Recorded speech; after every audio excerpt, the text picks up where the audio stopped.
और ये हम लौंडों को छींकते देख लो, हम आदमियों को। हमारी छींक नहीं होती, हमारा परफॉर्मेंस होता है। देखे कभी किसी अंकल को?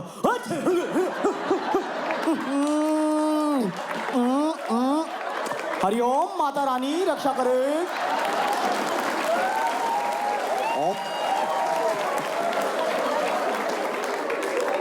मैं कहा क्या परफॉर्मेंस अंकल, आप मुंबई आ रहे हैं। रेमो सर ने स्टैंडिंग ओवेशन दिया अंकल आपको। गीता माँ भी कुछ कहना चाहेंगे आपके इस परफॉर्मेंस पे।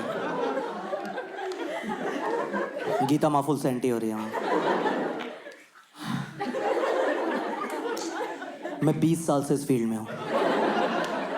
मैंने बहुत चीखें देखी, कुछ तो मैंने कोरियोग्राफ भी करी है, पर आज पहली बार है जब मेरी आंख में आंसू और मेरे मुंह पे थूक दोनों एक साथ।